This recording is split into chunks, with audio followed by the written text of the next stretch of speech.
Oke teman-teman, Assalamualaikum warahmatullahi wabarakatuh. Kembali lagi di channel MKZ Official 87. Oke teman-teman, baru saja bergabung dan menonton channel ini, jangan lupa di-subscribe dan diaktifkan tombol loncengnya agar tidak ketinggalan saat MKZ Official 87 mengupload video terbaru, tentunya video dari keluarga Sobat Ngarit. Oke ya, kita akan sama-sama saksikan live-nya Mami Hesti ini memotivasi teman-teman agar tetap semangat dan jangan putus asa ya. Motivasi ini sangat berguna bagi kita. Tanpa berlama-lama, langsung saja kita saksikan bersama-sama. Tomli itu dari umur 16 tahun. Aku sejak umur 16 tahun itu udah pacaran sama papi, dan memang aku hanya lulusan SD. Tapi maksudnya begini, dengan aku yang lulusan SD aja bisa, kalian yang lulusannya SMP, kalian yang lulusannya SMA, S1, S2, S3 harus bisa lebih daripada saya, karena saya aja bisa, apalagi kalian. Tapi ikuti prosesnya. Ketika kalian capek, nggak apa-apa kalian istirahat. Kalian gagal, gak apa-apa kalian nangis.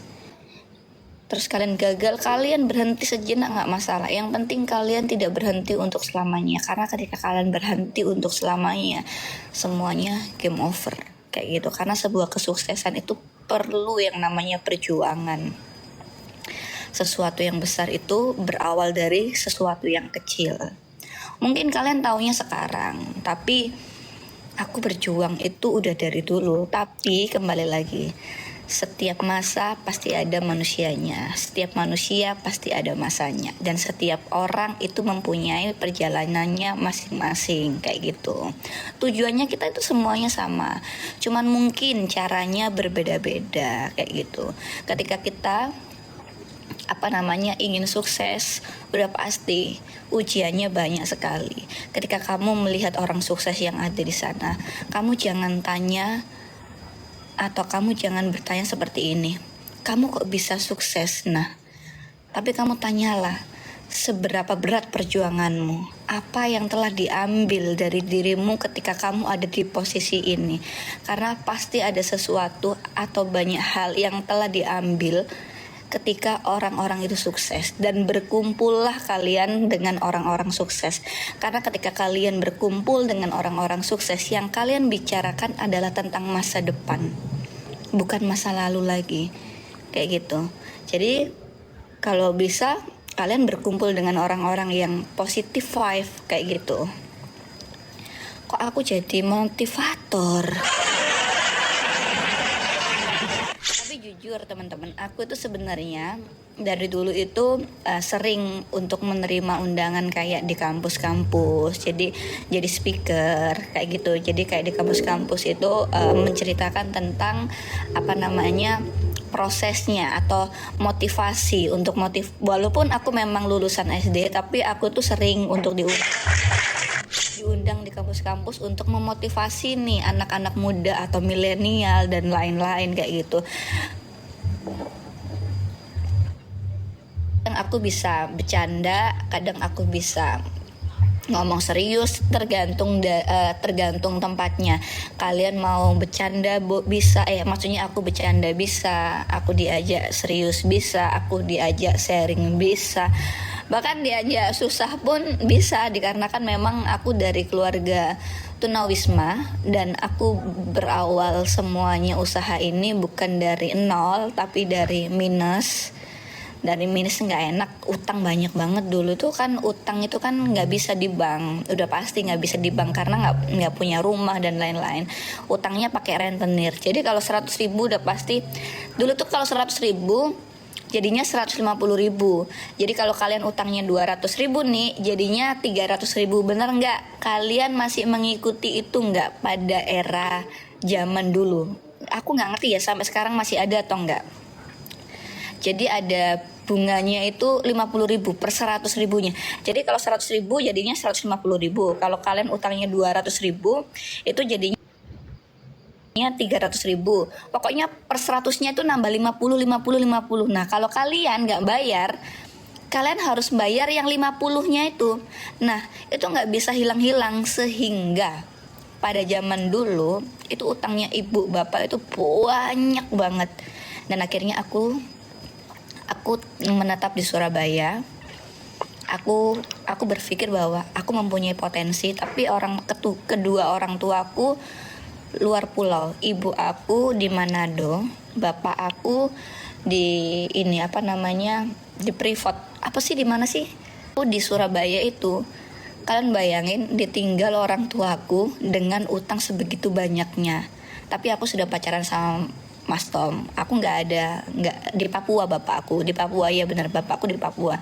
Dan bapakku itu di Papua itu sampai sakit-sakitan, sampai kurus, nggak karu-karuan. Aku bener-bener kasihan. Tapi aku dari situ tuh akhirnya karena sudah pacaran sama papi, aku diajari wirausaha. Awalnya itu susah, belajar tuh nggak enak, bener-bener nggak enak. Belajar itu sangat tidak enak sekali. Tapi aku berpikir bahwa oke, aku harus menghilangkan hutang ini, karena hidup dikelilingin hutang, dicaci maki, diolokin banyak orang, itu sangat nggak enak sekali. Aku harus keluar dari zona tidak nyaman. Bukan zona nyaman ya, tapi zona tidak nyaman. Kenapa aku bilangnya zona tidak nyaman?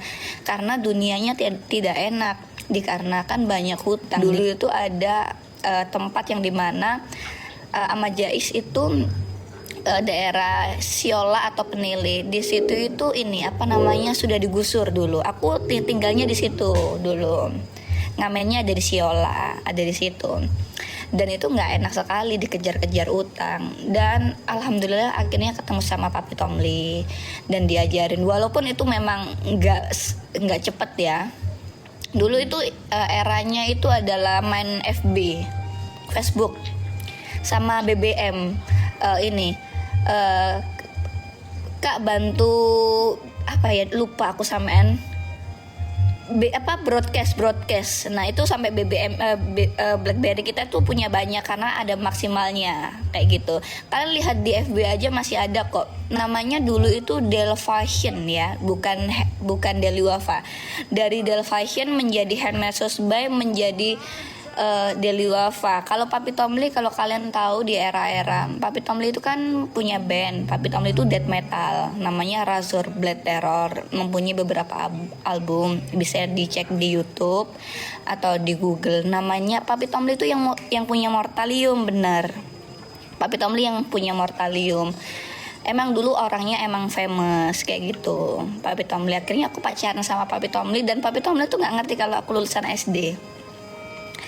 Tapi aku nggak ngomong juga lulusanku SMA. Aku nggak pernah ngomong bahwa aku lulusan SMA. Tapi pada saat itu adalah satu teman aku bilang ke Papi Tomli atau Mas Tom ya. Aku bilangnya Mas Tom karena kan belum nikah ya pada saat itu.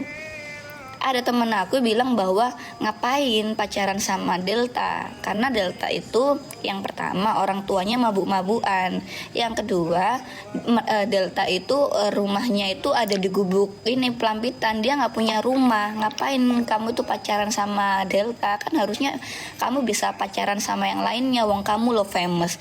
Cewek mana yang nggak mau pada saat itu? Terus akhirnya aku kaget dong. Terus Delta itu juga lulusannya SD. Aku takut kayak aduh diputus sih aku sampai kalau seandainya ketahuan. Nah, pada saat itu aku ngiranya diputus. Pas aku dipanggil sama papi, ternyata nggak diputus. Tambah papi bilang, papi bilang ke aku, apa aku gak ngomong nangone aku ae, nggak apa-apa, nggak usah izin. Tak kira aku diputus, ternyata enggak. Akhirnya tambah dikasih motivasi untuk wirausaha kayak gitu. Oke, itu tadi ya, kita sudah sama-sama saksikan live-nya Mami Hesti. Mami Hesti ini memotivasi kita semua ya, agar kita lebih semangat bekerja, teman-teman. Mami Hesti ini juga dulu pernah merintis dari nol, dan sampai sekarang menjadi orang yang sukses teman-teman. Oke teman-teman yang sudah menonton video ini, jangan lupa di subscribe dan diaktifkan tombol loncengnya agar tidak ketinggalan video terbaru dari MKZ Official 87, tentunya video dari keluarga Sobat Ngarit. Oke teman-teman ya, bila ada salah kata saya mohon maaf. Kita ketemu lagi di video berikutnya, tentunya video dari keluarga Sobat Ngarit Nusantara. Oke, bila ada salah kata saya mohon maaf. Assalamualaikum warahmatullahi wabarakatuh. Salam Sobat Ngarit, hura.